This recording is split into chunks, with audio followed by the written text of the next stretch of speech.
good, everybody? It's YBG. Alright, chapter 50 of My Hero Academia was really fire. At first, I was not feeling it, and going through the grading in my head, I couldn't decide. This was honestly on its way to being like a 2 or a 3 fire emoji chapter for me. But things really picked up in the end, starting with when Stain gets dropped off in Hosu City. From that moment until Iida making his claim to the name Ingenium, which might be the livest thing he's done. Stain's one line that was pure fire, where he's like, watch your mouth, or your age cannot save you from this ass whooping. Yes, sir! Yes, sir! Yes, sir! 5 fire emojis. 5. And every time Stain pull up on the scene, it's 5, bruh. And it's not... It seems like I'm gassing him up, but I'm really not. It's every time he's on the scene, my tripod fell apart.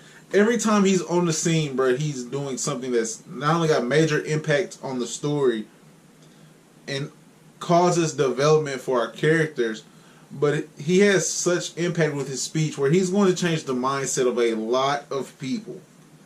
He's changing my mindset as a reader. So this is not going to be one where we do the complete chapter breakdown. This is a straight off the cuff. And to start the chapter off with finishing up another sparring session with Gran Torino and Midoriya, where Gran Torino lets Midoriya know that he has to evolve past just how to beat Gran Torino. Because you being such a thinker, you're going to adapt your quirk to defeat me. And I'm not the threat you have to worry about. So let's get out of the house and go find some other people for you to have to deal with that makes you broaden your horizons and think about different quirk applications. And while Midoriya at first is skeptical of this idea, he realizes that Gran Torino's right, and they head for a major city. Because Gran Torino is an old cat that lives in like a quieter neighborhood. So that all of that is making sense. Horikoshi is making sure that makes sense. Where this progresses us to is that the city they're heading towards, you have to go through Hosu City. So they hop on a bullet train, head to Hosu City, and on the way there, the bullet train gets hit by a Nomu.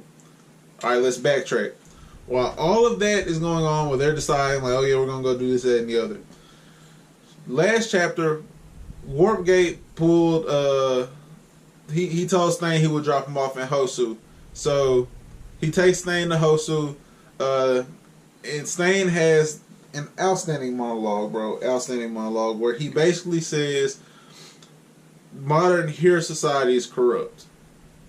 And it's polluted with those who are money hungry and fame hungry versus those who are out to accomplish great feats for the duty of others, like to go save others just to save them, not for what comes, not for the benefits of it, excuse me. And so Warpgate, I can't think of his name, I read it all the time, tells Shigaraki, like, no, it's actually, he is in fact affecting the change of the hero landscape. Every city that he shows up in, the crime rate drops and hero awareness goes up because he makes people raise their game. And Shigaraki takes that, he's so childish, bro. That's another reason why I wasn't really feeling this chapter early, is that it had like the slow, it felt like it started off slow, and then Shigaraki has like, while I enjoy some of his jokerish nature, he's so childish, where he's just like, well, that sounds stupid, that everywhere he goes, heroism, like, he's not a hero killer, he's a hero breeder. Everywhere he goes, like, the hero scene gets better. Not understanding that that's the change he's trying to make.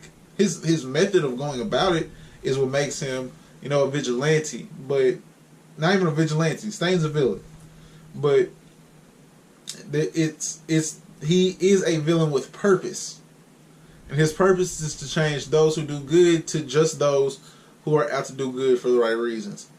And because of that, bro, I'm sorry, y'all. My wife is great. So because of this, bruh, Stain and Shigaraki have like these very contrasting ideologies that leads them to the same path, I guess. It's not even really on the same path. It's just they both understand that the hero culture needs to be changed. Where one change is constructing, it's tearing down to build back up, while the other change is basically just deeming this building unfixable, like it's condemned.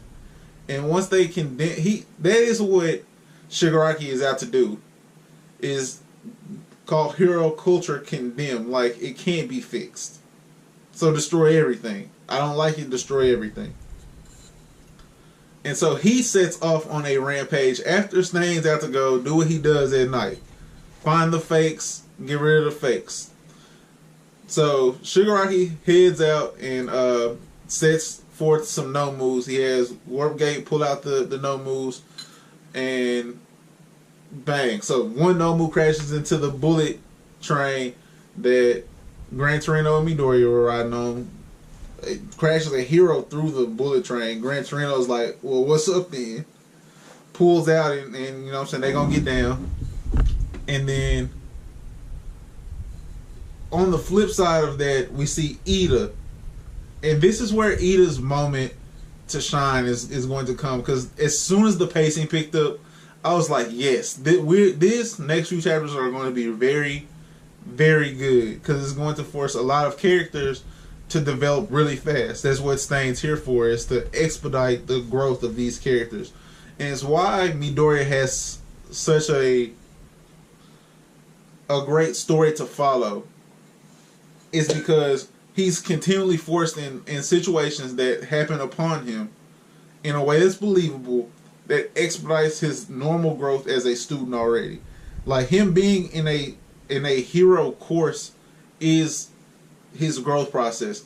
But outside of that, the extracurricular things that happen to him makes him grow faster, and just the bounds and leaps that he takes from that is what is making him this supreme hero candidate later on down the story.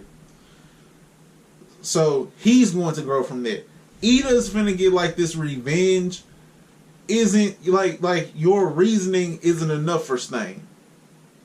That's where we're headed to. And while they all had faced like these different villains, you know, USJ, Shigaraki wasn't on like Stain's mental capacity for villainy. And so when Iida's staring Stain down the face after what he did to his brother, mind you, it's finna get crazy. Dope chapter for sure by Horikoshi. I think the most impactful part of this chapter to me was for Midoriya to see Gran Torino hop right in action. I thought that was major. I thought that was something that really needed to be touched on. To have another role model for Midoriya to have that gets straight into it. I'm upstairs. And then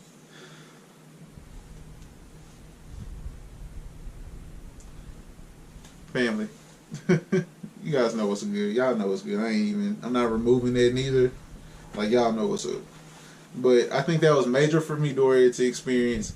I also think that it was big for Iida to come face to face with Stain first, with another hero that we're not even sure who he is in tow, and be placed in this situation where Iida's never had to have this moment by himself. I think all of that was big. That's gonna be it from me, guys. Like this video if you did enjoy it, of course. In the comment section below, let me know whose growth you see prospering first. Do you think that Midoriya is growing the most from these last 2 or 3 chapters, or do you think Shigaraki is growing the most from his time around Stain? I'm going back and forth. I'm actually siding most with Shigaraki because his mentor is so different from him that he's seeing a side that he's never seen before, and I think that's huge for the human mind, period, to go experience new things. And so Let me know that below. Subscribe if you haven't already, because we do this every day, or we try to do this as often as possible. Take care. Have a great Wednesday. Peace out, guys.